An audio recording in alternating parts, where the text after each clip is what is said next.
Sa buhay ko, sa puso ko, Panginoong Jesus, maghari ka. Panginoong Jesus, maghari ka.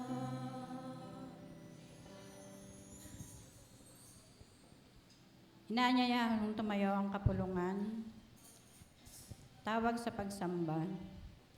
O magsiparito kayo, tayo magsisamba at magsiyukod, tayo magsiluhod sa harap ng Panginoon na may lalang sa atin. Sapagkat siya ay ating Diyos at tayo bayan ng kanyang pastulan at mga tupa ng kanyang kamay. Hymn processional bilang 246, Kabanal-Banalan.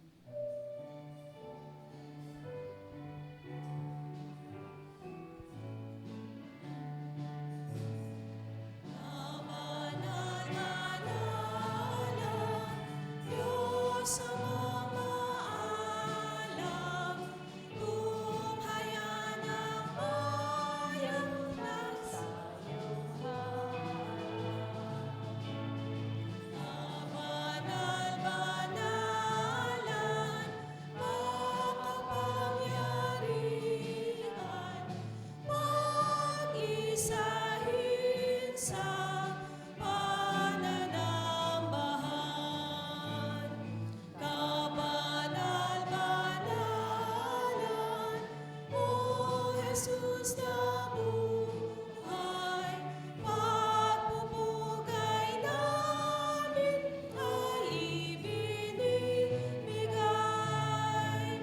sa iyong paanan ay iniaalay.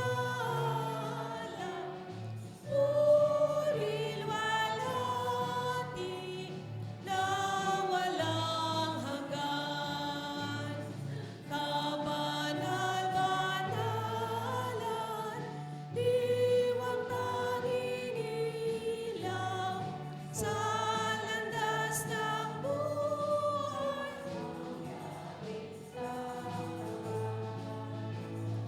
Ang inyong bandila ng katotohanan, dulutang aming maiwagayway.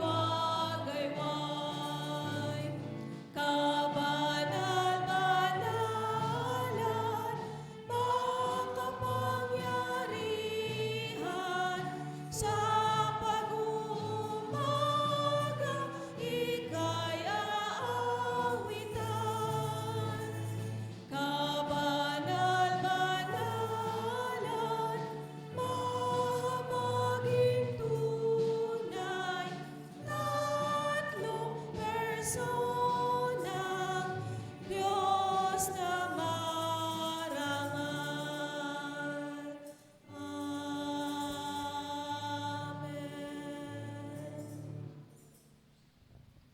Tayo manalangin.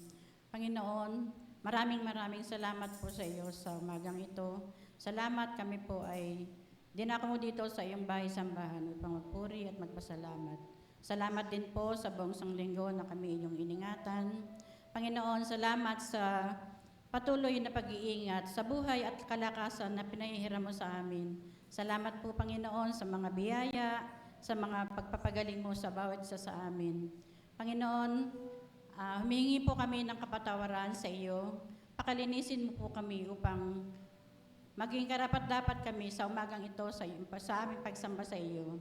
Panginoon, nawa po ay maging karapat-dapat kami sa pananambahan ngayong umaga. Bigyan po kami ng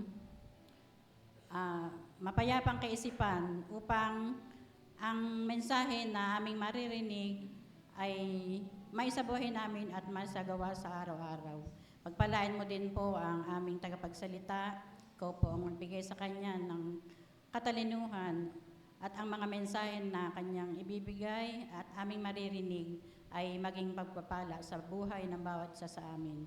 Dinadalangin po namin sa iyo ang programa ngayong umaga ang praise and worship, Panginoon, ang sisipag-awit, Panginoon, ang mga tanging bilang, Panginoon, ikaw po ang gumabay sa bawat bahagi ng aming programang ito sa umaga. At nawa po, Panginoon, hanggang sa matapos ay maging payapa ang loob at labas ng aming bahay-sambahan na ito. Sa iyo po namin nilalapit ang lahat ng ito sa tanging pangalan ng aming Panginoong Hesus.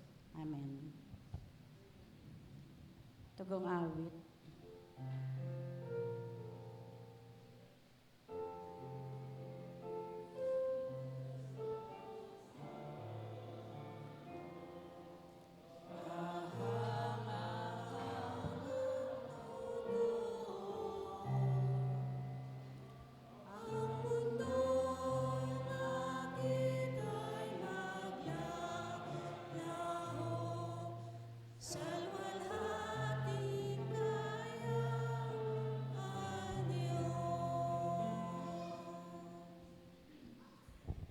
Awit na ang pagpupuri sa pamagitan ng mga praise and worship team.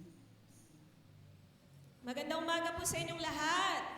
Morning po. Batiin nga po yung ating mga katabi ng isang magandang umaga at may ngiti sa ating mga labi. Yan, yung mga nasa harap, nasa likod, kaway-kaway naman po diyan. Ngitian po natin. Masaya po ba kayo sa umagang ito? Yan, palakpakan nga po natin ang Panginoon. Malakas na palakpak para sa Panginoon. Ang araw po na ito ay araw ng pagsamba. Araw po ng pagsamba at pagpupuri natin sa ating Panginoon. Kaya marapat lamang po na ibigay natin sa Kanya yung pinakamataas na pagpupuri at pagsamba. Atin pong iwaksi yung mga bagay na nakaka-disturb sa atin. Focus po natin ang ating mga isipan, ang ating puso sa pagsamba sa Panginoon. Minsan pa po malakas na palakpak para sa Panginoon.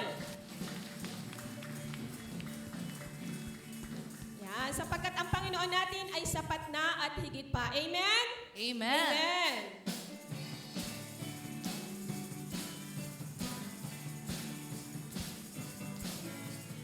Oh, oh, oh, oh, oh. Di mangangamba sa kawalan, pagpapala mo'y laging laan. Di matatakot sa panganib, pagkat naririyan ka palagi. Di matitinag sa pagsubok, ang pagsama mo'y tiyak at lubos. Di mapipigil sa pag-awit, pagkat ikaw ay mabuti. Let us say, pagkat ikaw ay mabuti. Ikaw ang aking pastol, hindi magkukulang, sapat na at higit pa. Biyaya mo'y sagana at umaapaw, sapat na at higit pa. Sapat na sa lahat kong pangangailangan, higit pa sa lahat kong inaasahan. Wala nang ang mahihiling pa, pagkat ika'y sapat na, ika'y sapat na at higit pa. O di tayo maamba.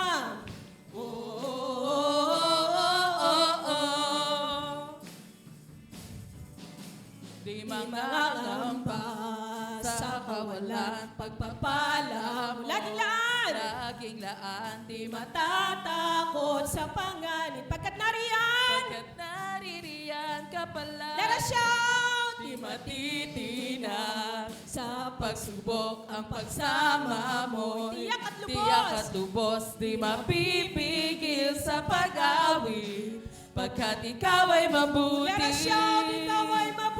Oh, napakabuti. Oh, ikaw ang aking pastol. Ikaw ang aking pastol, hindi magkukulang, sapat na at higit pa. Biyaya mo'y sagana at umaapaw, sapat na at higit pa.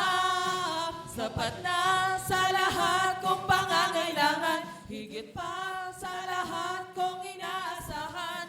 Wala nang ang mahihiling pa, pagkat ika'y sapat na, ika'y sapat na at higit pa. Ikaw ang aking pastol, hindi magkukulang, sapat na at higit pa. Biyaya mo'y sagana at umaapaw, sapat higit pa, sapat na sa lahat kong pangangailangan, higit pa sa lahat kong inaasahan. Wala nang ang mahihiling pa pagkat ika'y sapat na, ika'y sapat na at higit pa. Ikaw ang kalakasan sa oras ng kahinaan, O Diyos magpakailanman. Ikaw ang siyang sandigan. Ikaw ang siyang sandigan ko, buog ang siyang tanggulan ko, O Diyos magpakailanman. Ikaw lamang ang kailangan, pag-ibig mo'y walang hanggan, sapat ang iyong biyaya sa bawat sandali. Ikaw ang lahat sa akin. Sabihin nga po natin, ikaw ang aking kalakasan.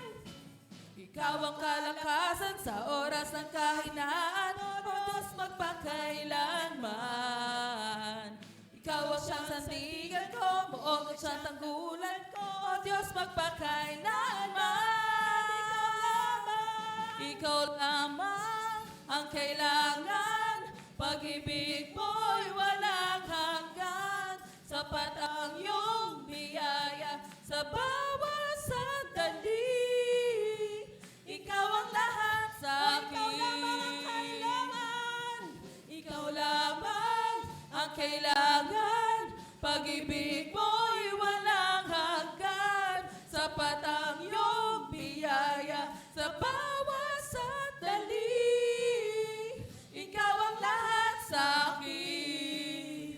Ikaw ang lahat sa akin. Ikaw ang lahat sa akin. Yes, Lord. Sabihin nga po natin, ikaw, Panginoon, ang lahat sa akin. Amen. Ang Panginoon po natin ang lahat sa atin. Kapag tayo po'y merong relasyon sa ating Panginoon, lahat ng bagay, sapat na. Hindi tayo pagkukulangin. Amen? Amen. Marami man tayong naranasang problema at pagsubok, hindi po tayo pabayaan nating Panginoon. Sapagkat mahal na mahal po niya tayo. Patuloy po natin purihin ang Panginoon. Minsan pa nga po, malakas na palakpak sa ating Diyos na buhay. Thank you po, Panginoon. Salamat po, Panginoon, sapagkat sa bawat pagsikat ng araw, sa bawat pag-ihip ng hangin, sa bawat sandali ng aming buhay, ikaw po yung aming nararanasan. Ang iyong pag-ibig, ang patuloy naming nararanasan, O Diyos. Kaya isa lamang po yung aming sasambitin sa umagang ito. Salamat, Panginoon.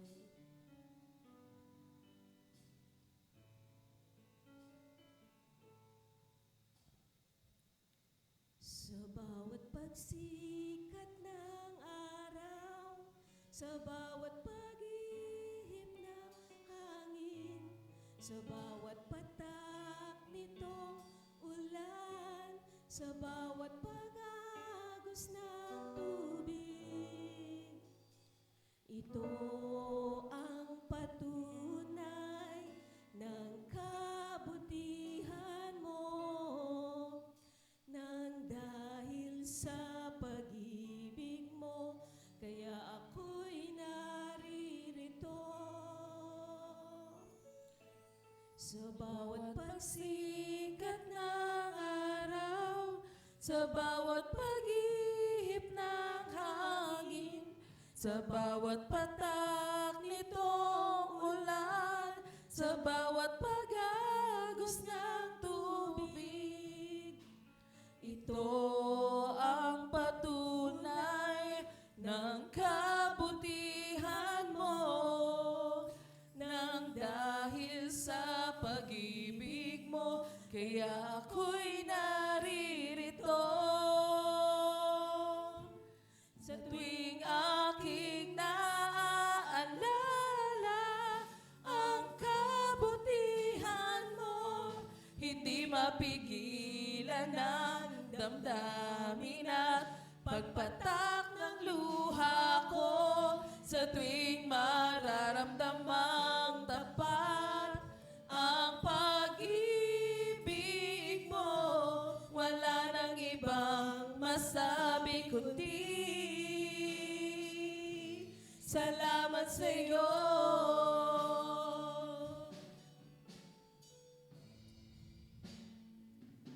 Sa bawat pagsikat ng araw, sa bawat pag-ihip ng Awitan po natin hangin, ang Panginoon sa bawat umagang ito. patak nitong ulan, Let us say to the sa Lord, bawat pag-agos ng tubig, ito ang patunay, Panginoon. ito ang ng wagas mong pag-ibig sa patunay bawat sa amin. ng kabutihan mo, nang dahil sa pag-ibig mo, kaya ako'y naririto.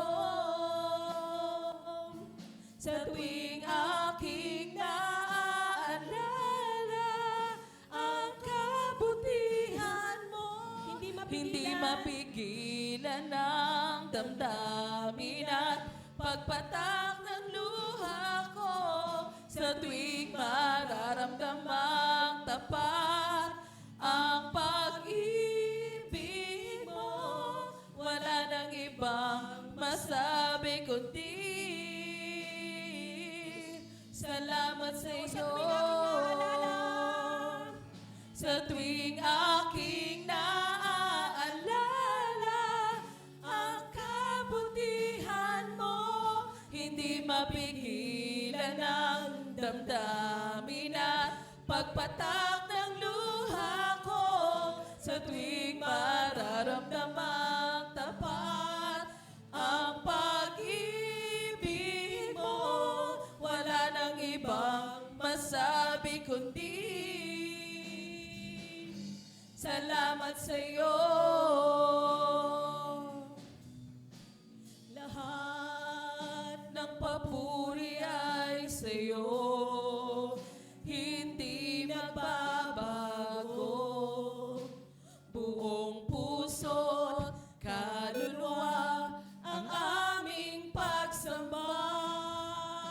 Sa iyo lamang iaalay awit nitong buhay, pagsuyo at pagmamahal sa iyo ibibigay. Luwalhatiin ka ngayon at kailanman, kadakilaan mo ay walang hanggan. Noon hanggang ngayon at sa habang panahon, luwalhatiin ka, Panginoon. let us say, lahat ng papuri ay sa'yo. Lahat ng papuri ay sa iyo, hindi nagbabago. Buong puso't kaluluwa ang aming pagsamba. Sa iyo lamang iaalay awit nitong buhay, pagsuyo at pagmamahal sa iyo ibibigay. Luwalhatiin ka ngayon at kailanman, kadakilaan mo ay walang hanggan. Noon hanggang ngayon at sa habang panahon, luwalhatiin ka, Panginoon. Luwalhatiin ka ngayon at kailanman, kadakilaan mo ay walang hanggan. Noon hanggang ngayon at sa habang panahon, luwalhatiin ka, Panginoon. Iparanas mo sa amin Ang iyong kapangyarihan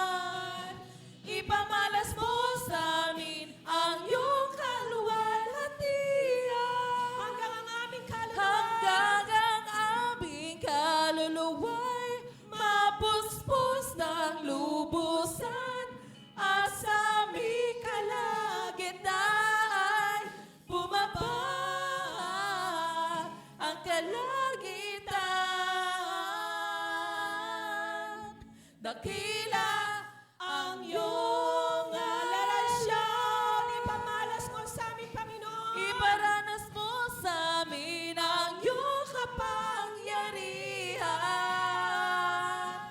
Ipamalas mo sa amin ang iyong kaluwalhatian. Hanggang ang aming kaluluwa'y mapuspos ng lubusan at sa aming kalagitnaan bumaba ang kalangitan. Dakila ang iyong ngalan. Dakila ang iyong alarasyon.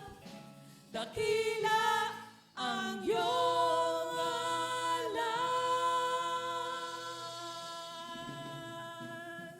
We give you the highest praise, Panginoon, sa pamagitan ng aming mga tinig, ng aming lakas at ng aming palakpak. Sa iyo po ang kapurihan at kaluwalhatian. Minsan pa, ibigay nga po natin sa Panginoon ang pinakamalakas na palakpak.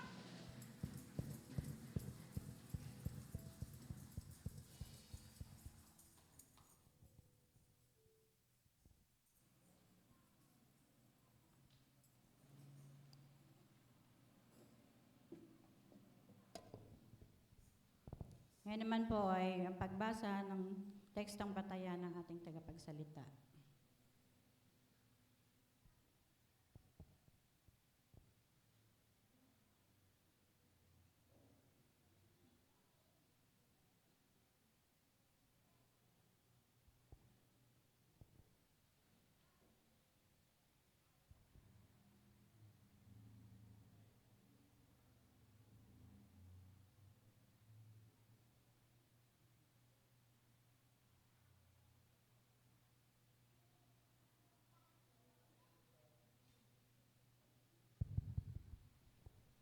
Dito po sa aklat ng Lucas, sa pangkat na 10 ang talata ay 25 hanggang 37. Ganito po ang sinasabi. Isang dalubhasa sa kautusan ang lumapit kay Jesus upang siya'y subukin. Guro, ano ang dapat kong gawin upang magkamit ng buhay na walang hanggan? Tanong niya. Sumagot si Jesus, ano ba ang nakasulat sa kautusan? Ano ba ang nababasa mo roon? Sumagot ang lalaki, ibigin mo ang Panginoon mong Diyos ng buong puso, buong kaluluwa mo, buong lakas mo, at buong pag-iisip mo. At ibigin mo ang iyong kapwa gaya ng pag-ibig mo sa iyong sarili. Sabi ni Jesus, tama ang sagot mo. Gawin mo yan at magkakamit ka ng buhay na walang hanggan. Upang huwag siyang lumabas na kahiya-hiya, nagtanong pa ang lalaki, sino naman ang aking kapwa?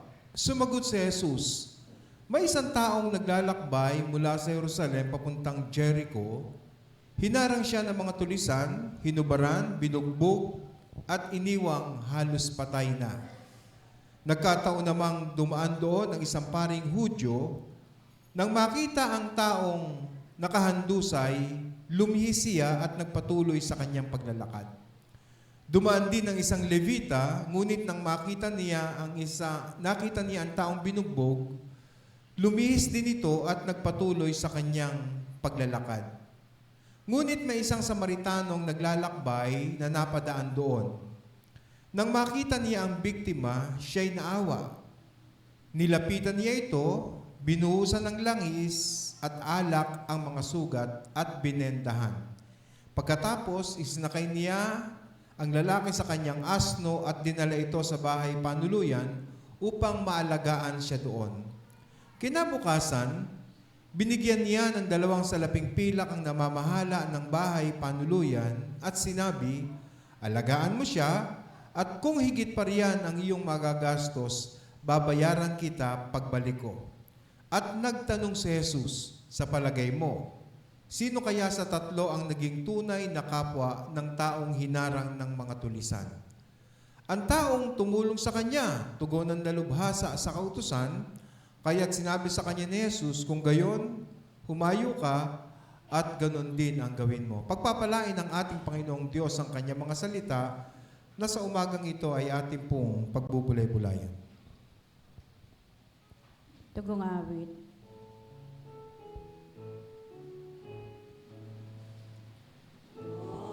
Sulat ang banal, galing sa kalangitan, sa'yo'y nalulula, katotohanan ng tunay, aral mo'y kaligtasan, namin makasalanan.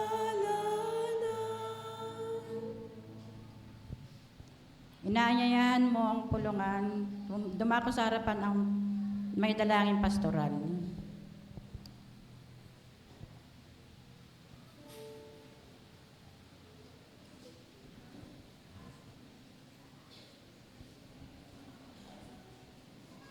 Sige po ang lahat ng may kahilingan sa ating Panginoon. Inaanyayahan po sa harapan. Subalit may mga kapatid tayong hirap na ring lumapit. Ang tinitingnan po ang ng Diyos ang inyong puso kung gaano niyo pinahalagahan ang kanyang kapangyarihan. Tayo po ay manalangin. Aming Diyos, nagpupuri po kami at nagpapasalamat sa panahong ito ng aming pagsamba.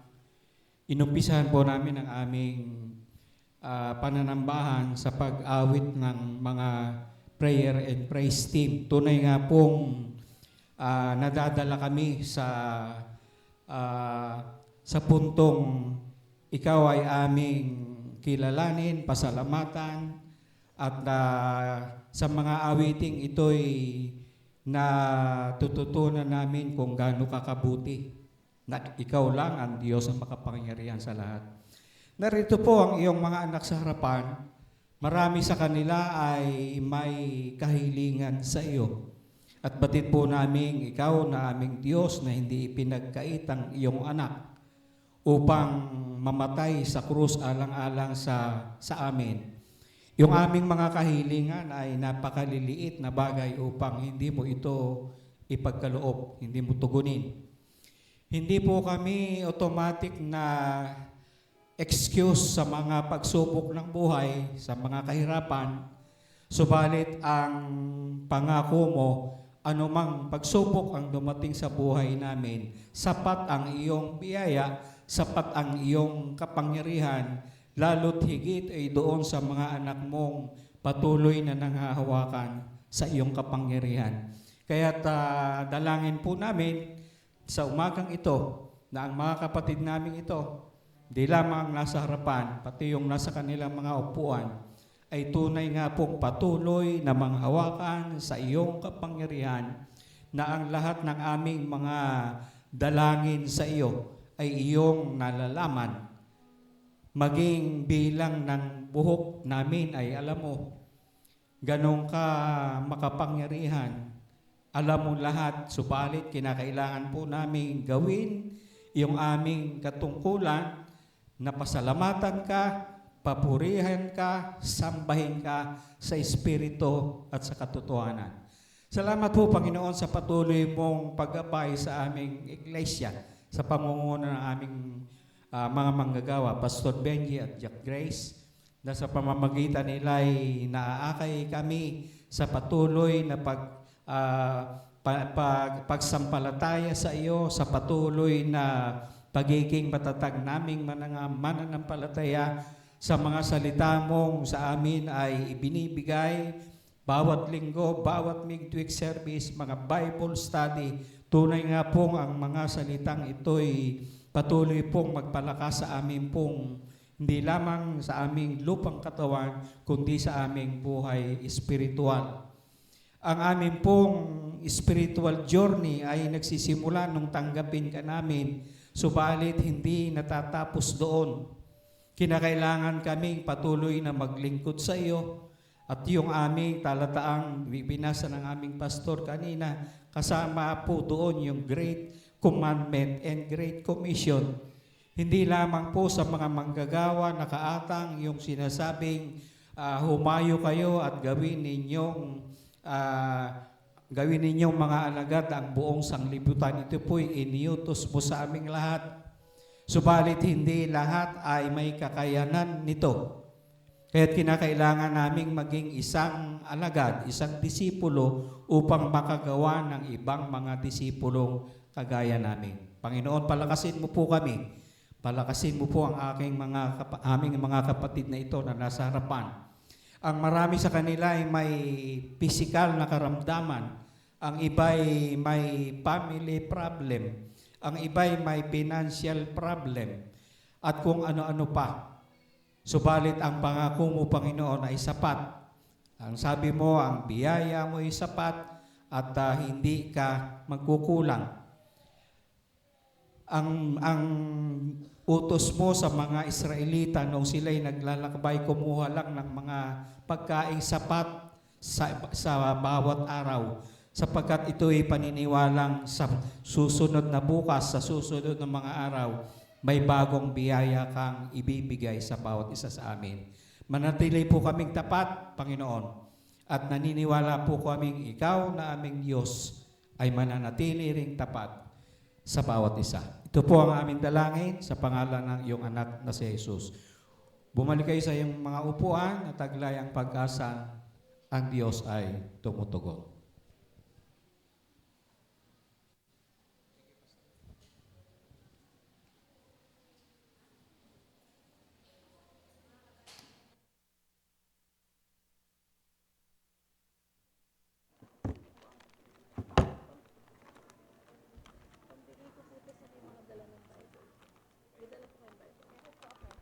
Magandang umaga po sa ating lahat. Maligayang araw po ng paglilingkod. Nais po nating i-welcome ang ating kapatid na Justin Madrid. Yan, nandiyan po siya. Yan, welcome Kuya Justin. Nais din po nating i-welcome ang isa nating kapatid, ang kapatid na Marilu Fermin. Yan, nandito po sa likuran. Ayan, nandito po sa likuran katabi po ni Elizabeth. Mamaya po ay ating pong kamayan. So kahapon po ay dinaos po ang pambansang gawain ng panalanginan. Salamat po sa ating mga kapatid na nakadalo po sa pagtitipong ito. Nagpapatuloy po ang ating mga gawain katulad po ng mga Bible studies. Kaya po patuloy po natin na daluhan at ipinalangin ang gawain ito ng pagpapalakas ng ating buhay pananampalataya. Ating po inaanyayahan ng Lupong Pamunuan, ang Christian Education Department at ang misyon. Mamaya po, para po sa unang session, ito po ay New Testament Survey. 10 sessions po ito. Mamaya po magpapasimula pagkatapos po ng ating Sunday School. Mamaya rin po ay gaganapin po ang gawain po ng YA. Ito po ay gaganapin sa Block 64 para po sa Zone 1. Dalangin po natin ang katagumpayan po ng gawain ito ng YA. Midweek service po sa darating na Miyerkules, 7:30. Pinag-aanyaya po natin ito sa lahat. Yung mga nandyan lang po sa tabi-tabi, nawa po tayo po ay magkita-kita dito sa Miyerkules para po sa ating panggitnang pananambahan at panalanginan. Sa darating pong linggo ay linggo ng Kapisanang Kabataan. Ang ating pong patnugot, kapatid na Nina Sanyes, speaker, ang Reverendo Benji A. Bringula, mga tagalikom, kapatid na Caitlin at Sheena, mga acolyte, Eramay and Sinichi. Para po sa buwan ng July, ang ating po mga ushers and usherette ay ang mga Predikador Anok, Predikador Cesar at Predikador Lina. Para po sa iba pang mga gawain, ayan po, ang Nutrition Month po ng kababaihan on July 19, PMK Convention, July 20, Nutrition Month ng kababaihan. Pinag-aanyaya rin po ang gawain ng mga kabataan. Sa July 20 po, ang kanilang Series 2, Paglalakbay, Episode 1. Ito po ay pagkatapos po ng Sunday School. Iba pa pong gawain sa buwan ng July 27 po, YA Local Fellowship at National PMK Sunday. Para naman po sa buwan ng Agosto, narito po ang ating mga gawain. On July 3, Youth Fellowship Series 2, August 10, Youth Zone 1 Fellowship, at para po sa field trip po ng mga kabataan, ito po ay gaganapin po on August 16. Ayan po, Youth Field Trip, Biyaheng Manila. Ayan. Patuloy po nating isama sa ating mga panalangin ng mga gawain ito. Ang iba pa po nating mga gawain sa buwan ng Agosto, nandiyan po, hindi ko na po babasahin. Ang ating pong pinag-aanyaya po ang kasalang Yemi Leaf sa buwan po ng Agosto para po sa mga nagnanais na magpakasal po. Ito po yung mga nais po natin na maging kabahagi po ang iglesia upang mas maisaayos po ang ganitong bagay. Makipag-ugnayan po kayo kay Ate Ivy para sa kailangan po at sa mga ilang pa pong detalye. Sa mga nagdanais po nito, ito po ay isang paanyaya ng ating iglesia. Initiative po to ng ating pastor. Magsimula na po kayo mag-asikaso ng inyong license para po umabot po sa buwan ng Agosto. Iba pa pong gawain sa buwan ng Agosto ay nandyan po, hindi na po natin, buwan ng September, isisend na lang po natin sa GC.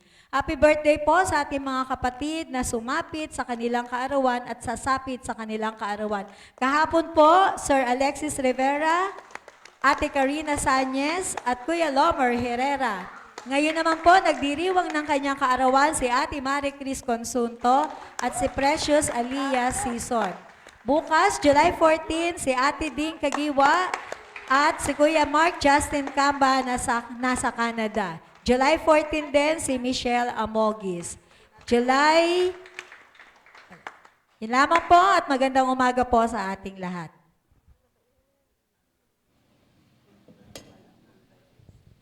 Ngayon naman po ay pakinggan natin ang tanging awit ng Kapisanang Kababaihan.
Ngayon naman po ay buksan natin ang ating puso at isipan sa mensahe ng dadalhin sa atin ng ang buhay at katotohanan ng Pastor Benji A. Bringula.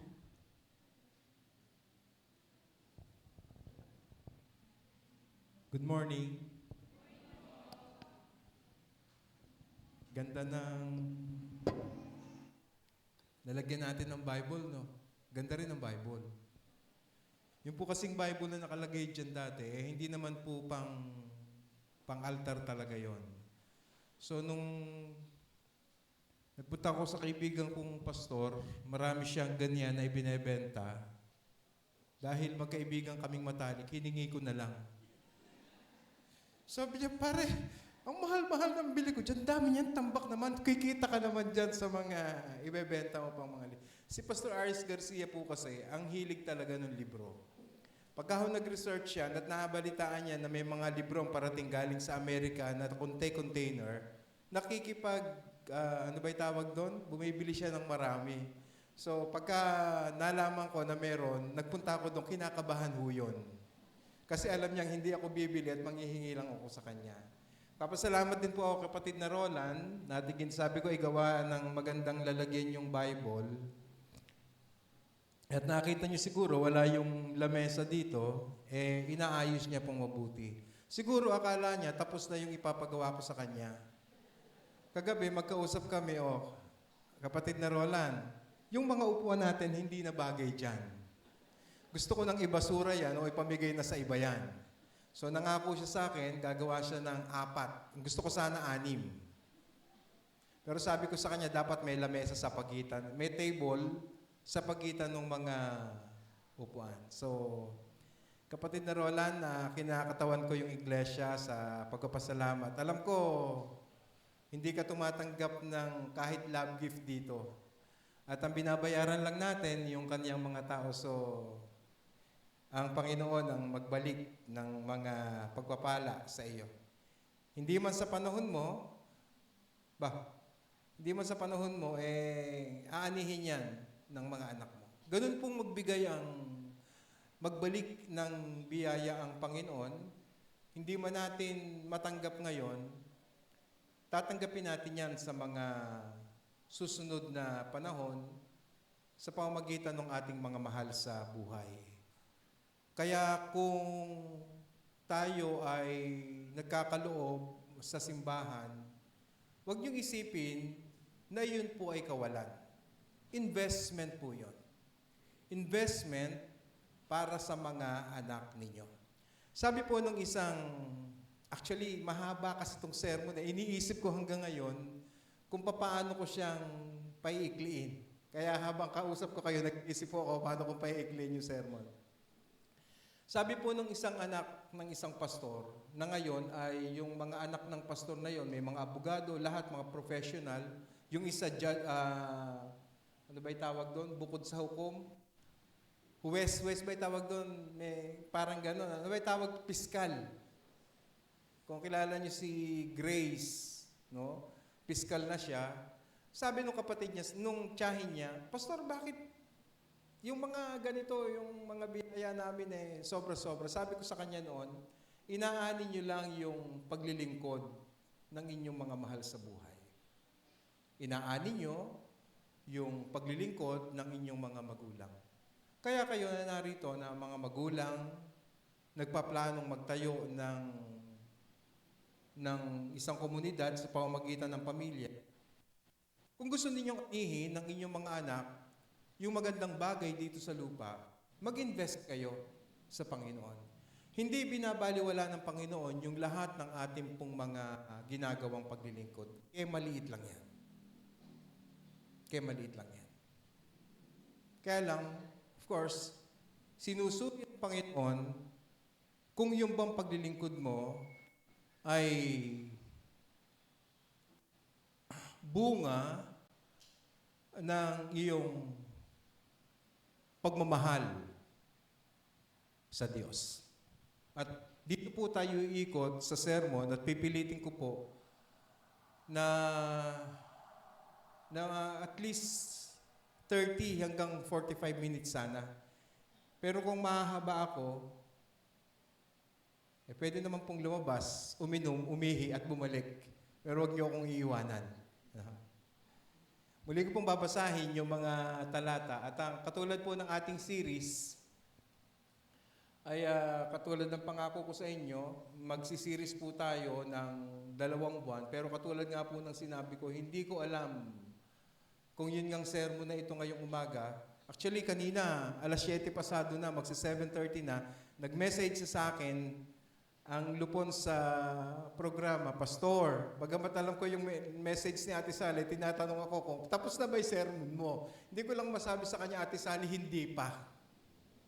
Hanggang kaninang umaga ay, kasi sasabihin ko ba sa inyo? Sumasakit yung ulo ko. 3 po yung klase ko sa seminaryo. Naggagawa po ako ng mga Bible study natin. Tapos yung pong ating mga pinaplano para sa church. Gusto ko maibigay natin yung the best natin sa ating mga paglilingkod. Kaya katulad ng series natin, kasama si Jesus ang paglalakbay ng isang alagad. Kasama si Jesus sa pagmamahal sa kapwa. Nung nakaraang Sunday ay sinimulan natin ang isang serye ng mga sermon tungkol sa journey ng isang alagad na kasama si Jesus. At iyon yung sermon number 1 na tinignan natin yung pagsama ni Jesus sa ating paghayo. Diba? Last week, kasama si Jesus sa ating paghayo. Ngayon naman po ay kasama si Jesus sa pagmamahal sa kapwa. Alam nyo, anong pong Sunday, ramdam na ramdam ko na medyo yung mga kalalakihan dito sa pag nakaharap kayo sa akin, sa parting kanan ko, ino-okray ako. Habang nagseser, Kuya, mabuti na lang, Kuya Ernie, wag kang nagsasama sa grupo na to pagka medyo Ba't tinitignan niya? Sinasabi, dahil alam nilang nagdadayariya ako, si Pastor yata ay nakadiaper. Pagka, siyempre, lambot na lambot ako. Pagka nangihina ako, tumitigil talaga ako. Pero natutuwa ako kasi inoobserbahan nila ako. Sana nga, kahit na gano'n, may napupulot kayo sa sermon natin, mga kapatid.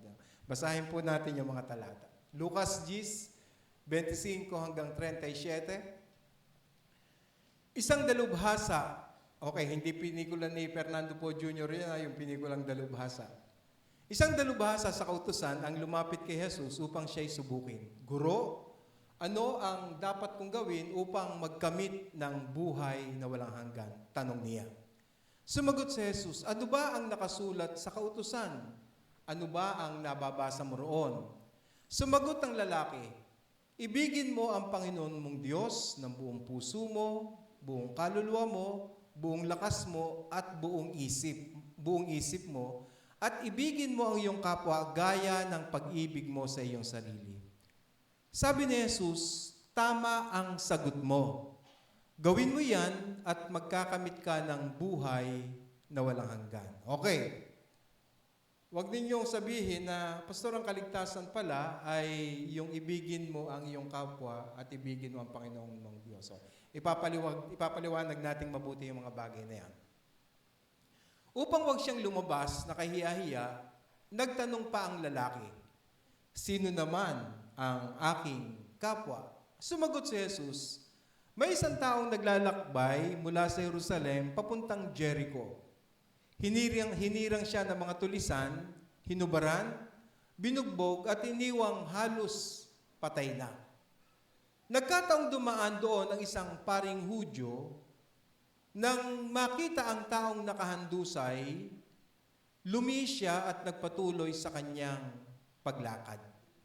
Dumaan din ang isang Levita, ngunit nang makita niya ang taong binugbog, lumihis din ito at nagpatuloy sa kanyang paglakad. Ngunit may isang Samaritanong naglalakbay na napadaan doon. Nang makita niya ang biktima, siya'y naawa. Nilapitan niya ito, binuhusan ng langis at alak ang mga sugat at binendahan.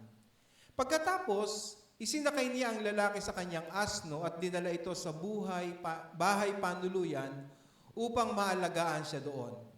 Kinabukasan, binigyan niya ng 2 salaping pilak ang namamahala ng bahay panuluyan at sinabi, alagaan mo siya at kung higit pa riyan ang iyong magagastos, babayaran kita pagbalik ko. At nagtanong si Jesus, sa palagay mo, sino kaya sa tatlo ang naging tunay na kapwa ng taong hinirang ng mga tulisan? Ang taong tumulong sa kanya. Tugon ng dalubhasa sa kautusan. Kaya't sinabi sa kanya ni Jesus, kung gayon, humayo ka at ganun din ang gawin mo. Ang batayang talata natin ngayon ay ang talinghaga tungkol sa mabuting Samaritano o yung pong tinatawag na the parable of the good Samaritan. Ang kwento pong ito ay masyado ng palasak at alam ng marami.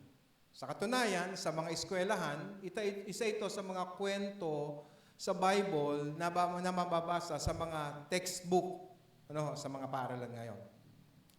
Ang kwento ay sinabi ng Panginoong Hesus nang minsan tanungin siya ng isang dalubhasa sa banal na kasulatan. Okay, dalubhasa sa banal na kasulatan. Okay. Pagka po sinabing dalubhasa sa banal na kasulatan, lalo na sa Greek, ang pinag-uusapan dito ay yung pong mga eskriba. No? Yung pong mga eskriba. At kapag ka po sinabing eskriba, ay hindi pangkaraniwang mga religious people at hindi rin pangkaraniwang mga tagapagturo ng kautusan. Kaya yung pong tanong sa ating Panginoong Kristo, sabi niya, isang dalubhasa sa kautusan ang lumapit kay Jesus upang siya'y subukin, Guro, ano ang dapat kong gawin upang magkamit ng buhay na walang hanggan? Actually, pagka tinignan sa Greek yan, masyado pong malicious yung kanyang tanong. Merong malicious intent yung tanong ng guro na ito. At ang kanyang layunin doon sa kanyang pagtatanong ay hindi para subukin si Jesus. Hindi para subukin si Jesus, kundi upang malaman yung katotohanan na gusto niyang malaman doon sa sasabihin ni Jesus sa kanya. Hindi malaman, ulitin ko, hindi malaman lamang ang katotohanan, kundi gusto niyang subukin si Jesus. Maraming tao ngayon ang ganyan. Nagtatanong ng mga bagay tungkol sa Diyos, hindi dahil nais nilang sumunod sa Diyos, kundi mas nananaig yung lumusot, mga tuwiran, o ipakita yung kanilang nalalaman. Kaya ang sagot ni Jesus, ano ba ang nakasulat sa kautusan? Ano ba ang nababasa mo doon?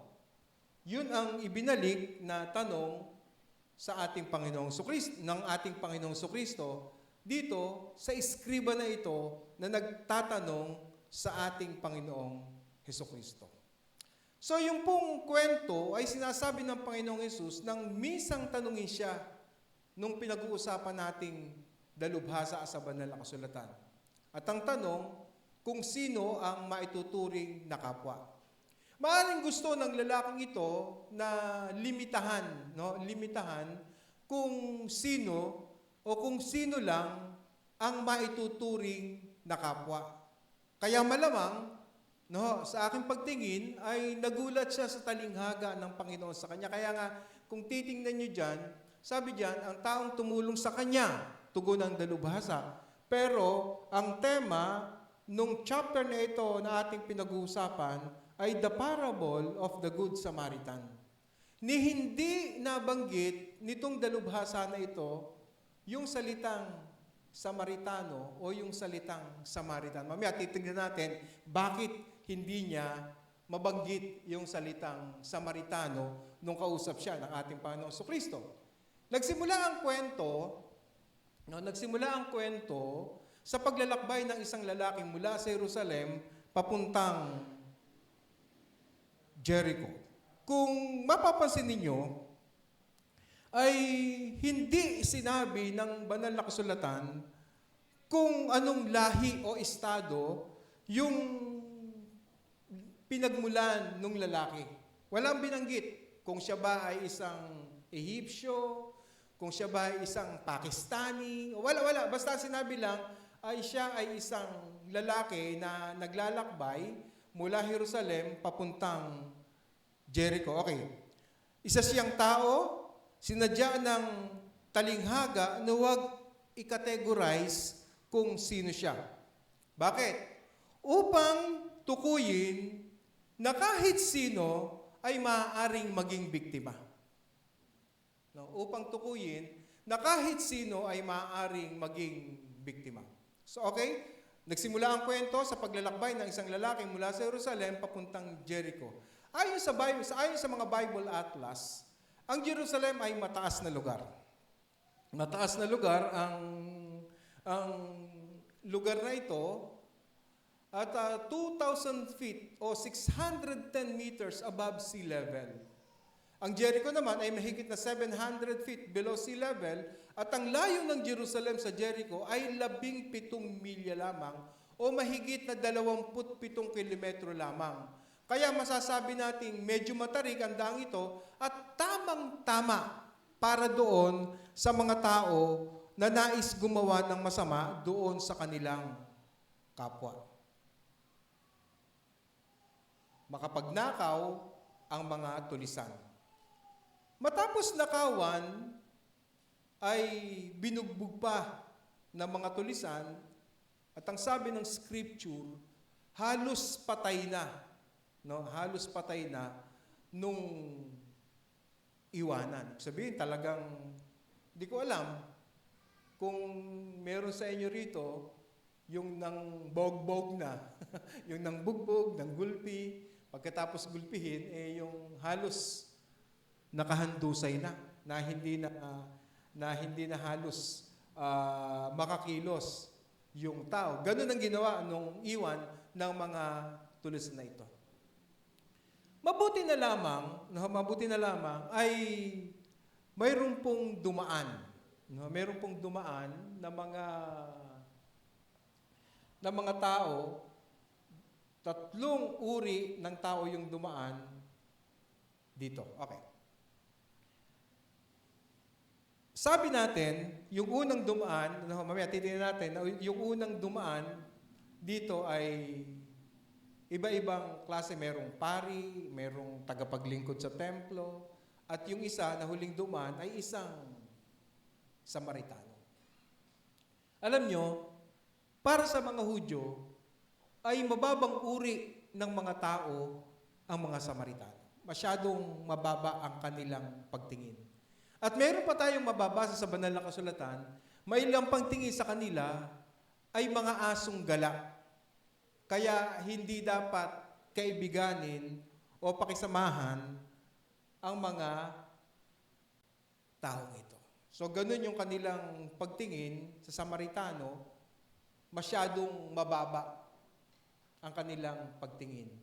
Pero yung pagtatanong ng dalubhasang ito sa ating Panginoong Jesucristo ay ifinocus ng ating Panginoong Hesus yung usapin na mayroong kinalaman sa pagmamahal sa kapwa. Basahin po natin ang ilang talata.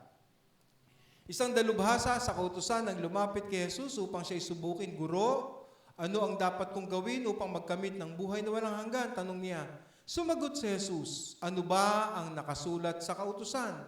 Ano ba ang bababasa mo roon? Sumagot ang lalaki, ibigin mo ang Panginoon mong Diyos ng buong puso mo, ng buong kaluluwa mo, ng buong lakas mo at ng buong pag-iisip mo, at ibigin mo ang iyong kapwa gaya ng pag-ibig mo sa iyong sarili. Okay, ang kanilang pag-uusap ay mayroong kinalaman doon sa, o ang pagtatanong, ay mayroong kinalaman doon sa tinatawag nating kaligtasan. Makamit yung buhay na walang hanggan. At ang sagot, at yung sagot ng Panginoon doon sa tanong upang makamit yung buhay na walang hanggan, yung ano po ang gagawin ko upang makamit ang buhay na walang hanggan, ang sagot nung nagtatanong kay Jesus, yung dalubhasa, ay hinango sa lumang tipan. Yan po ay nakasulat sa lumang tipan, sa Deuteronomy at saka sa Leviticus. Sabi ron, ibigin mo ang Diyos at ang kapwa gaya ng iyong sarili. At iibigin mo ang Panginoon mong Diyos ng iyong buong puso, ng iyong buong kaluluwa, at ng iyong buong lakas. Huwag kang maghihiganti o magtatanim ng galit laban sa mga anak ng iyong bayan, kundi iibigin mo ang iyong kapwa gaya ng iyong sarili, ako ang Panginoon mong Diyos. Yung isinagot nung pong dalubhasa sa tanong ng ating Panginoong Kristo ay hinango mula doon sa tinatawag nating Torah. At sa ating version ngayon, at sa version ng mga Muslim, ito yung tinatawag na Pentateuch, yung first 5 books sa Lumang Tipan. Ang Genesis, Exodus, Leviticus, Numbers, and Deuteronomy.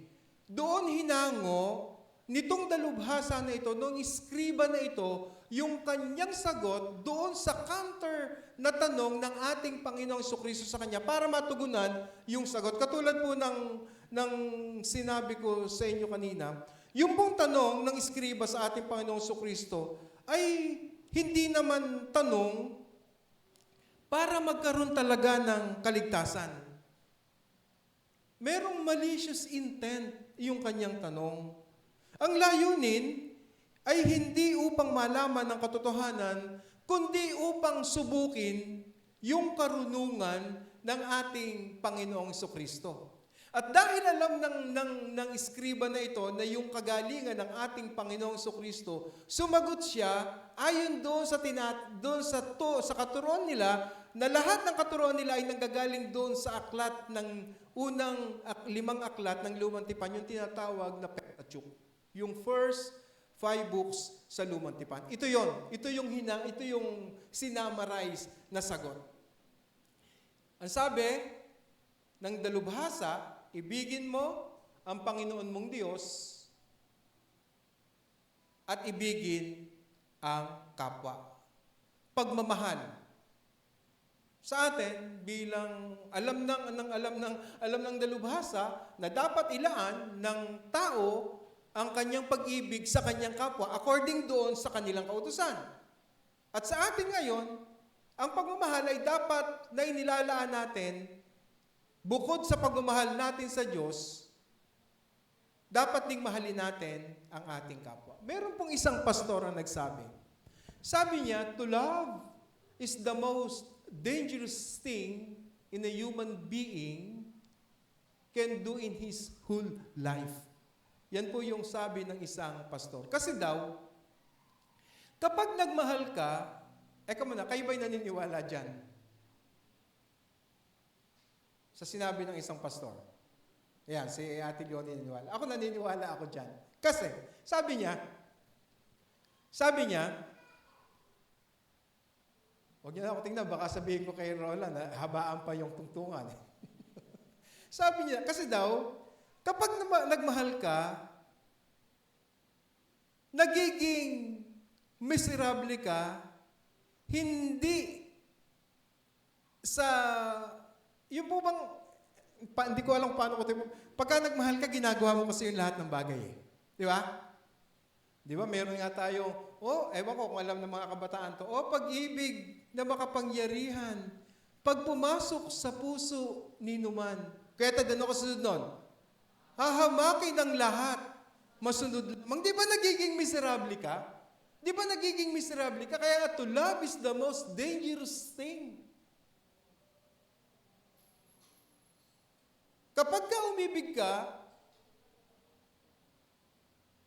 yung hindi kaibig-ibig, kahit na nga ginagawan ka ng masama, kapag ka mahal na mahal mo yung isang tao, tinatrato mo pa rin siya ng maayos. Ibig sabihin, kapag ka umibig ka, kasama dito yung pagsasakripisyo. Magsasakripisyo ka ng pera, magsasakripisyo ka ng panahon, magsasakripisyo ka ng lakas at marami pang iba. Kaya nga, may mga tao na nagbibigay ng pakahulugan na ang pag-ibig daw ay bulag. Kasi pag umibig ka, nagiging, di ba? Ginagawa mo yung, kayo ba ganun mga kapatid? Pagka ang iniibig mo, hindi nakaibig-ibig, iwanan mo. Pero, pastor. Okay, tutuloy natin yung, tutuloy po na.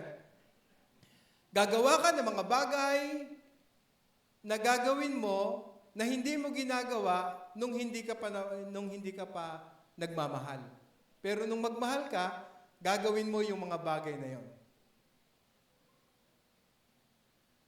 Pero idinugtong ng pastor, pero hindi ba ganun ang Diyos? Na kahit na hindi tayo kaibig-ibig, ginawa pa rin ng Diyos na ibigin tayo. Na sa kabila na ang tingin sa atin ng Diyos kapag tinignan natin yung aklat ng Isayas, ang tingin sa atin ng Diyos ay isang basahan, isang marumi, at higit sa lahat, tayo ay isang makasalanan. Di ba?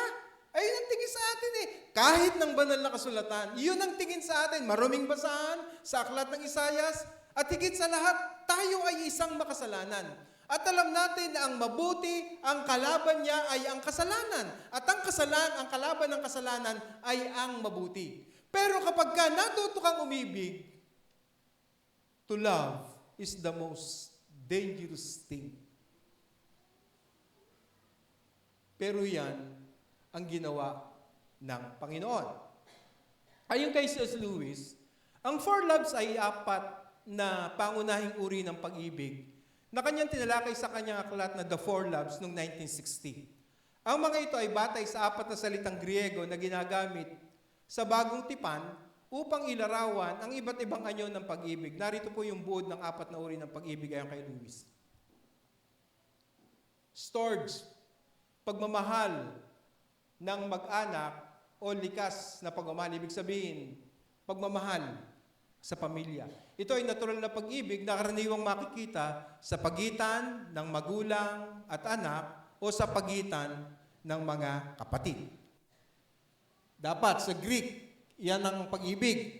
Ibig sabihin, ang magkakapatid, pagtingin natin yung original na ibig sabihin ng pag-ibig sa kapatid, dapat,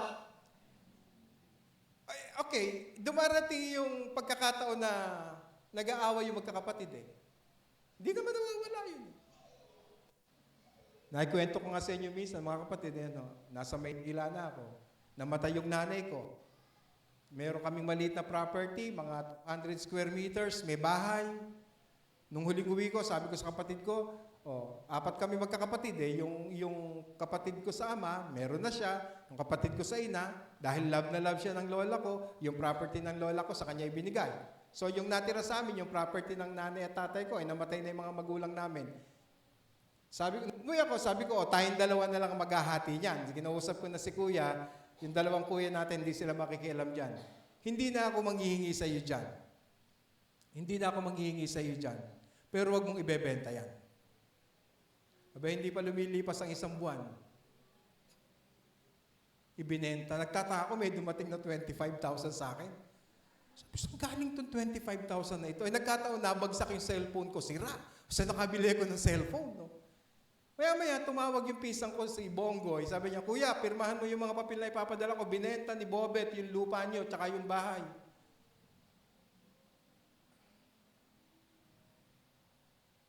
Wala akong magawa. Umiyak na lang ako. Sabi ko sa kanya, siya, initial reaction, hindi ko pipirmahan yan. Pero pagkalipas ng ilang oras sa pag-iisip, pinirmahan ko din. Pero mabigat yung kalooban ko kasi yun lang yung pamana ng nanay namin. Umuwi ako, nagpunta ako sa Balangan noon. Pag nakita ko sa daan, naglalakad.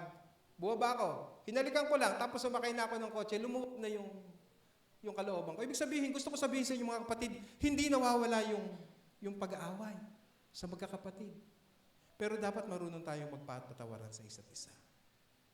Yung kapatid kong yun, talagang pag ng mga bata kami, nagsusuntukan kami, talagang balugbugan, suntukan talaga.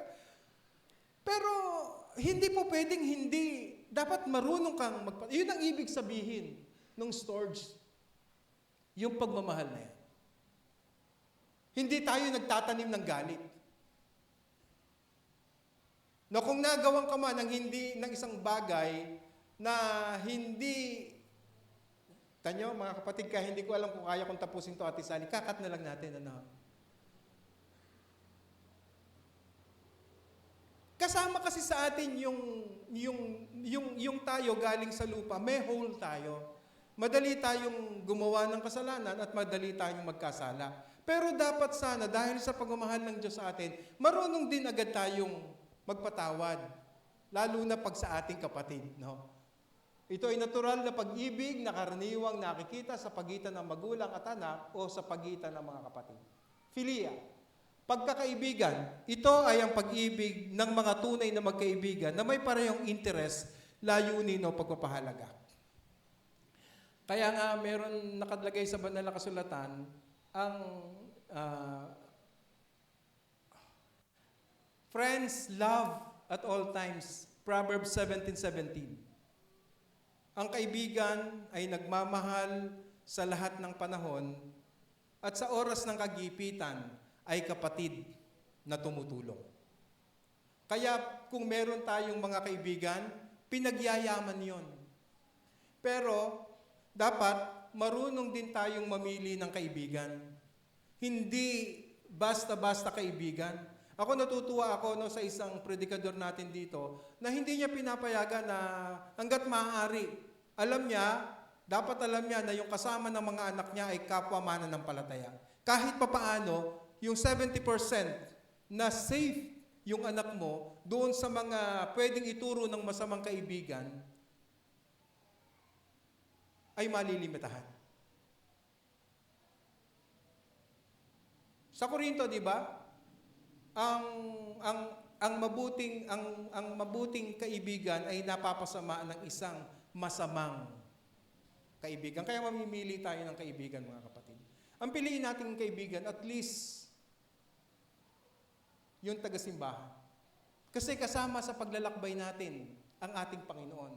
Kasama nating umiibig ang ating Panginoong Hesukristo. Ikatlo is eros. Romantikong pag-ibig. Ito ay ang romantikong pag-ibig sa pagitan ng magkasintahan o mag-asawa. Pero meron pa dyan. Gusto kong sabihin sa inyo, merong danger yan. May mga bagay na ipinagkaloob ang Diyos sa atin na ginagawa lang yung mga bagay na yung kapag kasal na kayo. Kaya nga ang pamanhi ko sa inyo, huwag kayong magagalit kay Pastor Benji, open book naman ng marami sa inyo. Kaya nga nag-o-offer ako ng kasal na libre. Kasi ang gusto ko maging maayos ang inyong buhay. Yung maani ng mga anak ninyo, yung biyayang darating sa panahon na dapat na nilang anihin. Yung mga paglilingkod ninyo. Hindi tamang paglilingkod sa Panginoon kung sa likod ng inyong mga paglilingkod ay may isang kasalanan na hindi ninyo maisuko sa Diyos. Walang ibang magsasabi sa inyo niyan, mga kapatid, kundi si Pastor Benji. At sinasabi naman ninyo yung inyong buhay kay Pastor Benji. Mahirap manatili sa isang bagay na alam natin na labag sa kalooban ng Panginoon.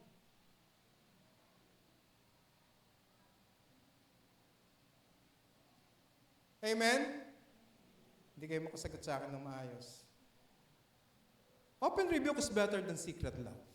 Walang re-rebuke sa inyo kung hindi ang Panginoon. At alam ko na dito sa komunidad natin at naalam nila kung ano ang buhay ang meron tayo. Gusto niyo bang lumawak ang iglesyang ito?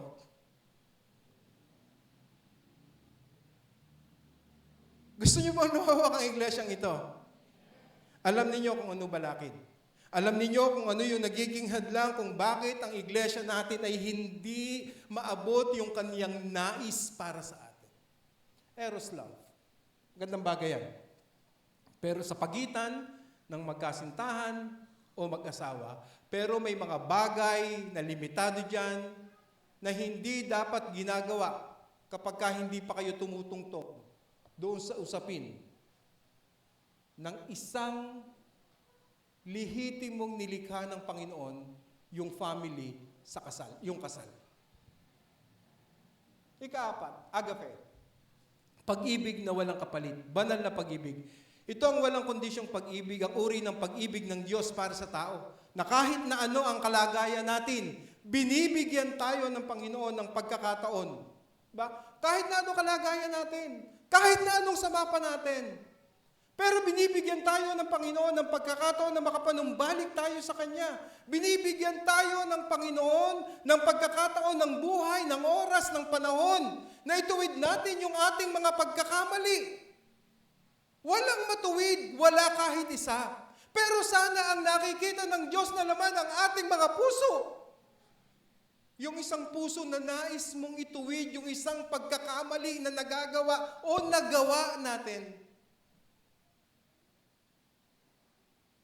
Huwag nating maging pasis sa harap ng Diyos na patatawarin tayo sa mga kasalanang ginagawa natin. Binabasa ng Panginoon yung layunin ng puso mo, yung intensyon mo. Binabasa ng hindi lang yung bilang ng ating buhok, hindi lang yung kulay ng ating buhok. Kahit na wala ng buhok si Richard at si Kuya Jess, alam pa rin ng Panginoon kung gaano karami yung buhok niyan. Sorry, para kasi masyado na tayo baka umiyak para, diba? Pero yung laman, higit sa lahat, ito, yung laman ng ating mga puso. Binabasa ng Diyos yan. Alam ng Panginoon kung ano yung nangyayari sa atin. Alam ng Panginoon kung ano ang layunin natin. Katulad din ba tayo, nung dalubhasang guro na ito, na nung lumapit kay Jesus,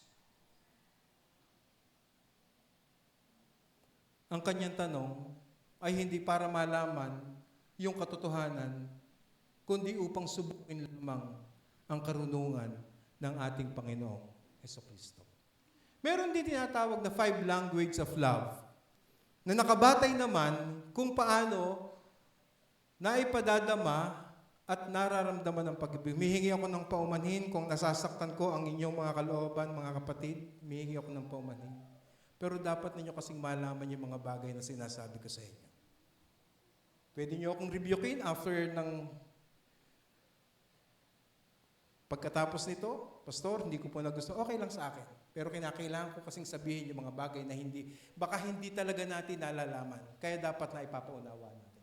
5 languages of love na nakabatay naman kung paano na ipapadama ang nararamdaman ang pag-ibig. Words of affirmation, quality time, receiving gifts, acts of service, and physical touch. Mahalaga yan mga kapatid. Mahalaga yan sa atin bilang mga mananampalataya. Ang pagmamahal sa kapwa na itinuturo ng The Parable of the Good Samaritan ay isang uri ng tunay na pag-ibig. Ito yung pag-ibig na hindi lang umiibig sa kaaway, kundi isang pag-ibig na naghahangad na ang kanilang mahal ay mapabuti o maging better. Kahit na ang kapalit nito ay ang pagsasakripisyo o kahit ang kanyang buhay. Ito ang agape love, isang pag-ibig na hihigitan ang pwede na. Bakit? Kasi mayroong mga bagay na, pwede na to. Hindi natin nagagawa yung the best. At kahit doon sa pag-ibig, mayroon ding pwede na to. Mga kapatid, napakahalaga. No? Napakahalaga ng pag-ibig sa ating ng Diyos. At kasama nating naglalakbay ang Diyos sa pagpapadama, sa pagpapahayag ng pag-ibig natin. Saan? sa ating kapwa. Yung pong kabuuan ng talinghaga ay tungkol sa pag-ibig at sa kapwa. At napakaganda ng tanong ng dalubhasa sa kautusan. Ang sabi doon, ang tanong, sino ang aking kapwa? Okay, sumagot ang lalaki, ibigin mo ang Panginoon mong Diyos ng buong puso mo, ng buong kaluluwa mo, buong lakas mo at buong pag-iisip mo. At ibigin mo ang iyong kapwa gaya ng pag-ibig mo sa iyong sarili. Sabi ni Jesus, tama ang sagot mo. Gawin mo iyan at magkakamit ka ng buhay na walang hanggan. Upang wag siyang lumabas na kahiya-hiya, nagtanong pa ulit ang lalaki, sino naman ang aking kapwa? Kaya ang ginawa ng Panginoon, nagkaroon siya ng isang kwento, ng isang parabola. Ibinigay yung parabola na ito. At yung parabola ay isang kwento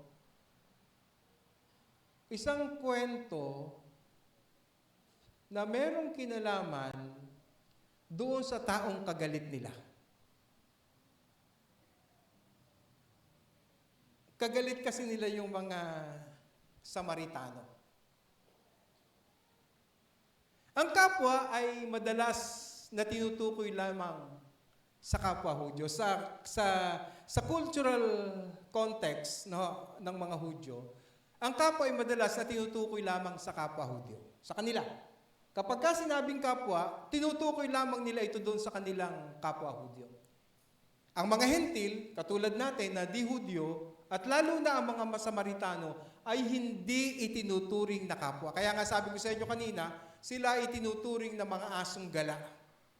Mababang klase, mababang uri ng tao ang turing ng mga Hudyo dito sa mga Samaritano. Kasi may malalim na galit at pagkakahiwalay ang mga Hudyo at Samaritano na nagugat pa mula sa pagkakahati ng Israel at Samaria. Mababasa natin yan sa 2 Kings chapter 17. Kung gusto nyo, pagbulay-bulayan ninyo sa mga darating na mga devotion ninyo sa gabi. No? So yan yung pong dahilan kung bakit, sabi ko nga sa inyo kanina, nung tinanong ng Panginoon, sino ang aking kapwa? Hindi nabanggit ng dalubhasa yung salitang Samaritano. Kundi ang sinabi lang niya, yung tumulong sa kapwa. Sino lang ba ang karapat-dapat sa atin? Sino lang ba ang karapat-dapat ng aking tulong sa panahon natin ngayon? Sino lang ba ang karapat-dapat ng aking tulong? Limitado ba yung pagmamahal natin sa kasama ko lang sa simbahan, sa kasama ko lang sa ating komunidad, sa kasama ko lang sa ating iglesia? Kung minsan, may mga pagkakataon na nasusukat tayo sa ganyang mga pagkakataon ng ating buhay. Katulad ng binanggit ko sa inyo kanina mga kapatid, sa verse 30 ng ating binasa, walang binanggit na lahi o estado o pangalan ang biktima. Basta ang sinabi lang doon, isang lalaki. Kaya pagka nag-aaral tayo ng banal na kasulatan, dapat mapanuri tayo doon sa lahat ng ating mga binabasa. Kung papansin ninyo, hindi sinabi kung ano yung kalaga o kung walang binanggit na lahi, kung anong lahi siya, ano ang pangalan niya, kung sino yung biktima. Ang binanggit lang ng banal na kasulatan doon sa verse 30, isa siyang tao na naglalakbay. Sinadya ng talinghaga na huwag i-categorize kung sino siya. Bakit? Mahalaga ito upang tukuyin na kahit sino ay maaaring maging biktima. At nung mangyari yung pangyayari yun, ikwento ng ating Panginoon Kristo, kasi ang tanong, sino po ba ang aking kapwa? Alam ng Panginoon na ang mga Hudyo ay galit sa mga Samaritano, so nagbigay ng isang parabola ang ating Panginoon tungkol sa isang Samaritano na may binugbog. Pagkatapos, merong dumaang isang pari. Iniwang bugbog no? Di ba? Tapos merong dumaang isang pari.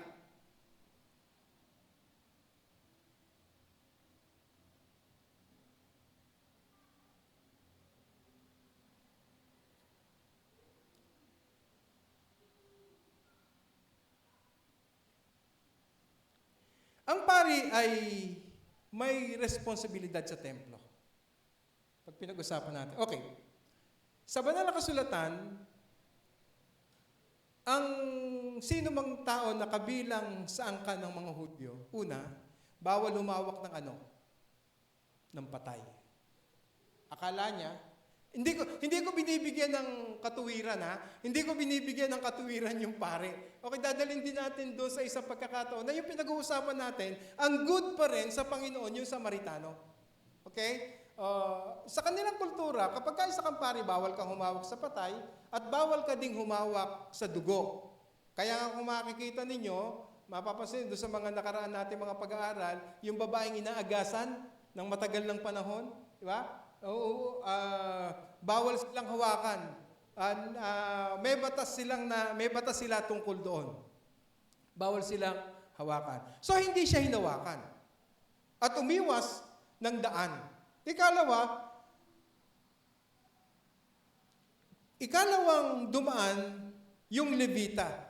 Ang mga Levita ay sila yung mga assistant sa templo na tumitingin din doon sa pinagbabawal doon sa kanilang mga kautusan. Parehong may relihiyosong tungkulin. Pero parehong lumihis sa kabilang panig. Actually, pag tinignan po sa Greek, intentional avoidance, hindi aksidente, kundi sadyang pag-iwas. Talagang iniwasan. Nung pari at saka nung Levita, yung assistant sa templo. Okay, bigyan ko lang ng kaunting-kaunti. Pag sinabing Levita, nakikita niyo yung praise and worship team. Tapos yung mga tambourine dancer. Kung sa panahon natin ngayon, kung sa panahon nila noon, pati yung choir, yung mga kumakanta, ang tawag sa kanila Levita. At hindi nga mapapabilang doon sa mga, halimbawa sa atin nga dito pag kami nagnais na maging dancer, bibigyan ng pagkakataon ni Jack Grace, no? Pero merong mga idadaan muna doon sa parang katekisim, no? Para bago sila turuan. Doon sa praise and worship, may ganun din. Noong panahon ng lumang tipan, sa cultural context, hindi ka po pwedeng mapasama doon pag hindi ka Levites. Pag hindi ka galing sa angkan ni Levi. Kung gusto mong mapabilang, dapat kasama ka sa lipi ni Levi. Pero, itong mga ito, bagamat sila ay mga relihiyoso, makikita natin doon na yung ebidensya na talagang sinadya nilang iwasan. Mahaba na ba yung sermon? Okay pa, konti pa? Pwede pa? Amen? Parang ayaw nyo na. Okay. Alam niyo mga kapatid, sa panahon po natin ngayon, hindi sapat ang kaalaman lang sa Diyos. Hindi sapat ang kaalaman lang sa Diyos. Hindi po pwede sa Diyos na alam mo lang na katulad ng ginagawa nitong mga umiwas na ito, yung pari at saka yung mga Levita. Hindi po baka sa atin, sa community natin, sa Sapang Palay Emily Church, baka sa lagi nating dahilan, alam ko na yan. Pero ang importante kasi doon, sa pagkakaalam natin, sinusunod natin kung ano yung iniuutos ng Panginoon. Lalo na kapag ang pinag-usapan natin ay ang pag-ibig. Yung mga Samaritano na ikatlong dumaan ay itinuturing na heretic ng mga Hudyo. Half-breed yan. Half-breed. Kalahating Hudyo at kalahating mga kaaway. Half-breed Kaaway nila, yung isang lugar na yon, kaya sila tinawag na Samaritano, hindi pure, kumbaga, hindi purong Hudyo, hindi FBI, full-blooded Yemilif. Hindi ganon. Pero, makikita natin, siya ang huminto para ipakita dito sa dalubhasa na ito ang batas ng Diyos. Ang batas ng Diyos hindi namimili. Yung pagbaba ni Jesus sa lupa ay para sa lahat. Kaya nga ang sabi ng banal na kasulatan, gayon na lamang ang pag-ibig ng Diyos sa sanlibutan, na kaya binigay niya ang kanyang bugtong na anak upang ang sino mang sumampalataya sa kanya ay magkaroon ng buhay na walang hanggan. Alam niyo mga kapatid, kung sino lang ay mayroong masidhing damdamin na tumulong, yung Samaritano. Yung itinuturing ng mga Hudyo na malinis, ay tinuturing ng mga Hudyo na marumi, at itinuturing nila na yung kanilang mga sarili sila lang ang malilinis. Baka tayo ganun din. Baka akala natin tayo lang ang banal. At yung iba dahil sa ibang simbahan nagsisimba, hindi na sila mga banal. Sino lang ba ang karapat-dapat ng aking tulong? Limitado ba ang pagmamahal ko sa mga kasama ko lang sa simbahan, kaya hindi natin ini-extend? Kaya hindi tayo, although nakikita naman natin na yung pagnanais natin na maipahayag ang salita ng Diyos, lalo na doon sa programa ng misyon, yung 4K, ang ganda nun eh. Mahalaga yun mga kapatid. Ang kapwa ay hindi limitado sa relihiyon, lahi o gawi. Kung sino man ang nangangailangan, siya ang ang ating kapwa. Ang pagkakabanal ay nasusukat sa habag, hindi sa ritual. Ang tindi sa ritual ng mga pari at saka ng mga ano ba yung sinabi ko kanina? Matanda na ako. Levita. Ang tindi sa ritual ng mga pastor. Ang tindi sa ritual ng mga miyembro ng ating praise and worship team. Pero hindi nasusukat doon. Ang pari at levita ay banal sa anyo. Sama natin yung mga pastor. Pero hindi sa puso. Kasi ang laging tinitingnan ng Panginoon sa buhay na ito, yung laman ng ating mga puso. Kaya kung nakikita, pwede kasi tayong mandaya. Di ba? Pwede tayong mandaya. Ano yung mandaya? Sasabi ko. Yung bang nakikita sa gawa. Yung kasi pwedeng gawin kahit na walang katotohanan Pero iba yung laman ng puso mo. Si Jesus ang ating mabuting Samaritano. At tayong mga tumanggap sa kanyang habag ay tinatawag ding maging kapwa sa iba. Tinatawag ding maging kapwa sa iba. Kumusta mga kapatid ang ating pagiging kapwa? Kung bang may nakasalubong tayo na katulad ng nangyari sa isang lalaki na ito, katulad din ba tayo ng pari o ng pastor na iiwas? Katulad din ba tayo ng mga levita o ng mga praise and worship dancers, yung mga predikador, yung lahat ng miyembro ng lubong pamunuan, iiwas din ba tayo? Di ba ang pinakamabuti ay ang gayahin natin ang Samaritano na ipinakita ang tunay na pag-ibig sa kanyang kapwa. Mga kapatid, kasama si Jesus sa pagmamahal sa kapwa ay hindi isang idea lamang. Ito ay pamumuhay ng may awa, pagiging tunay na Kristiyano at pagdadala ng liwanag ni Kristo dito sa madilim na mundo. Kumusta mga kapatid? Tayo sa ating paglalakbay bilang mananampalataya. Kasama ba talaga natin si Jesus sa ating paglalakbay? O kapag wala tayo sa simbahan, iniiwan natin si Jesus sa ating paglalakbay at ginagawa natin yung nasa lang ng ating puso at hindi yung nasa ng Diyos para sa atin. Tayo po ay manalangin. Panginoong Diyos, patawarin po ninyo kami kung may mga pagkakataon sa aming mga buhay na kami ay katulad ng dalawang uri ng tao na tinukoy ni Jesus.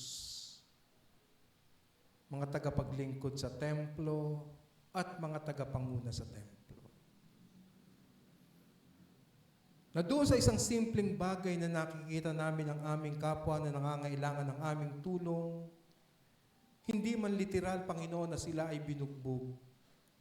Sila ay nagugutom, nangangailangan ng tubig, nangangailangan ng pagkain, subalit aming naipagkakait sa kanila ang mga bagay na ito. Patawarin po ninyo kami. At tulungan po ninyo kami, Panginoon, na magawa yung ginawa ng isang Samaritano na naipakita yung kanyang tunay na pag-ibig. Tulungan po ninyo kami na sa aming pong paglalakbay, ikaw ang aming kasama. Salamat po sa pangalan ni Jesus. Amen at amen. Magandang umaga po mga kapatid.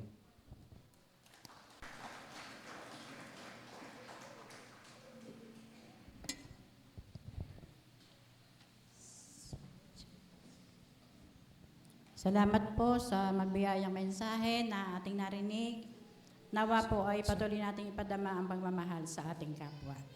Ngayon po ay panahon ng paghahandog, nalilikumin ni kapatid na Pining Reyes at Florence Villegas.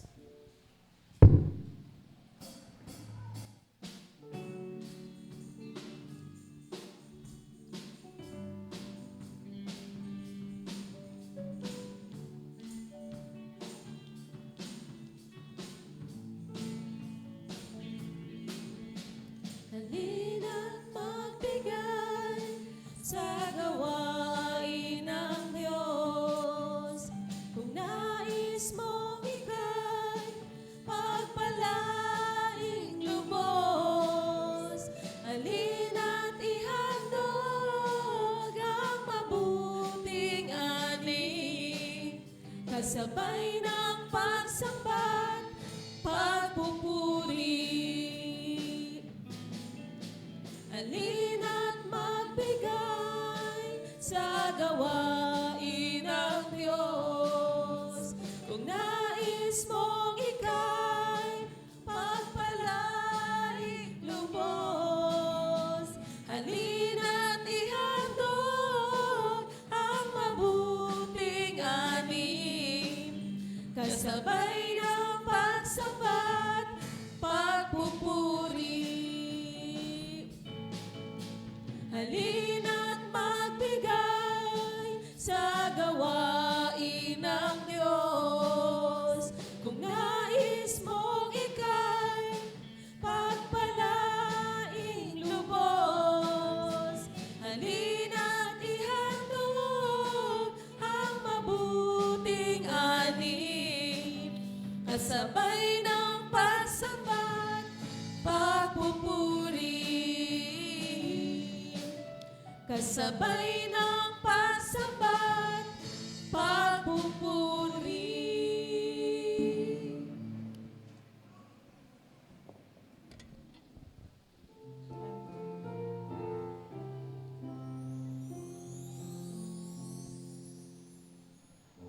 Matanggap niya ring handog ng pusong may noon.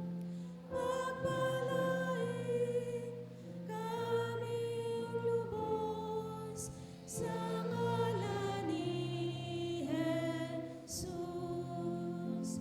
Amen.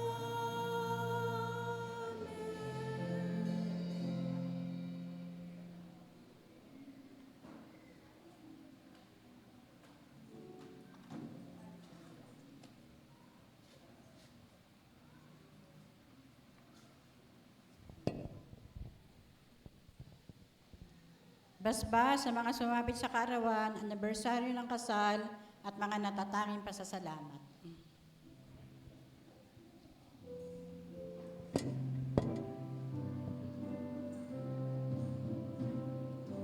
Buhay mabuhay ang aming damig, masaya ang pusong dumadalangin sa Diyos Ama na lubhang maawain. Nabigyan ka ng buhay ng aming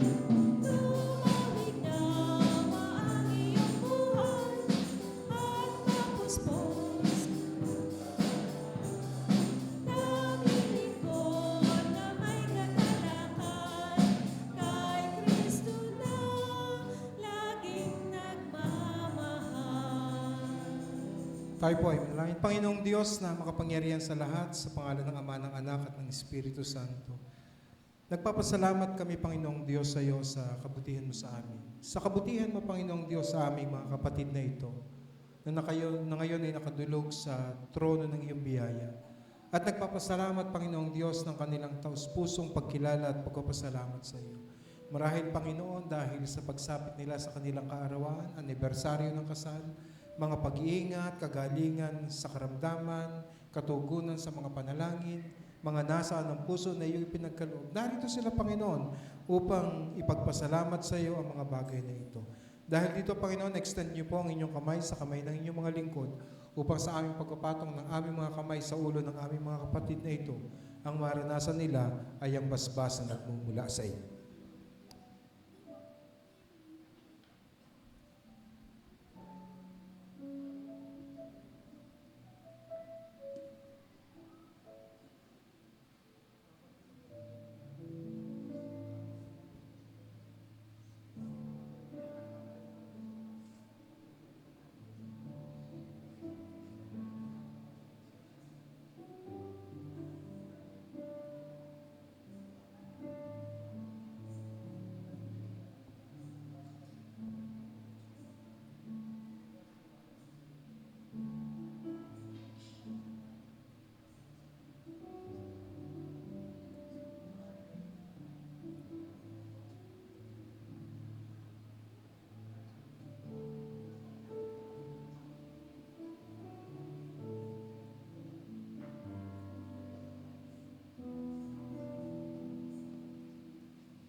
Doxologia.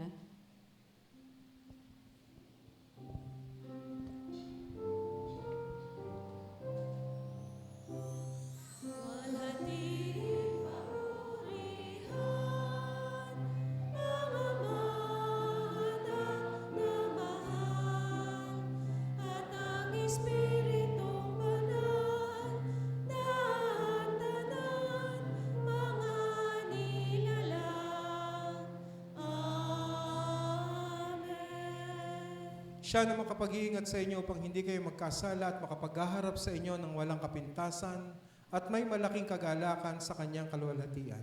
Sa isang Diyos na ating tagapagligtas, sa pamamagitan ng Jesucristong Panginoon natin, sa kanyang kaluwalhatian, kadakilaan, kapamahalan at kapangyarihan, mula pa noong una, ngayon at magpakailanman. Amen at Amen.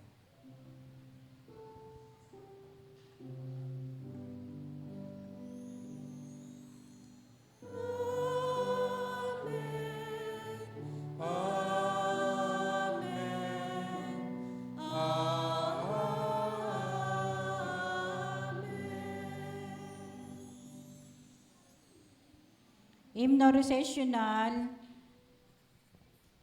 324. Ang Diyos ay pumapatnubay.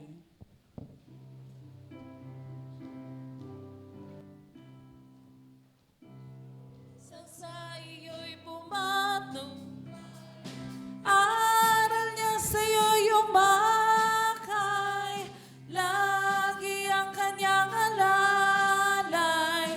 Diyos ang sa iyo'y pumatnubay, hanggang sa ating pagkikita sa paanan ni Jesus. Hanggang sa ating pagkikita, patnubayan ka nawa ng Diyos. Ang Diyos ay sa iyo'y tuwina, sa kalinga niya umasa. Kung sa'yo'y walang balisa, kung siya'y lagi mong kasama, hanggang sa ating pagkikita sa paanan ni Jesus.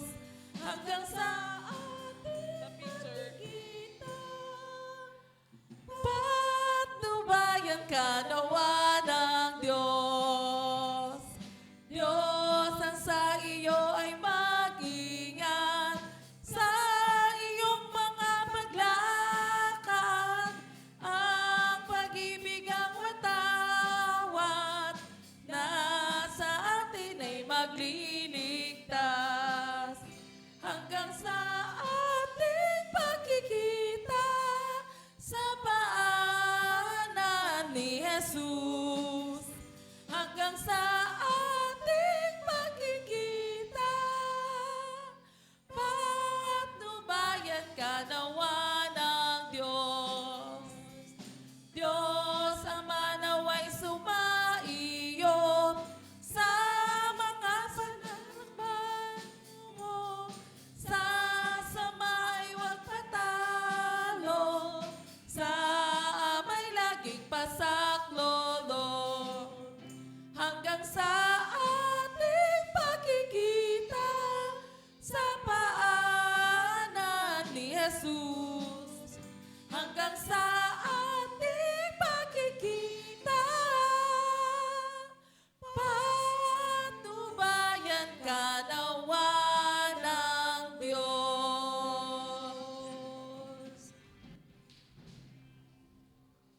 Isang mapagpalang umaga po sa bawat isa atin. Muli po tayo pong lahat ay magkamayan, magbatian, magyakapan at ating ipadama ang ating pag-ibig sa ating kapwa.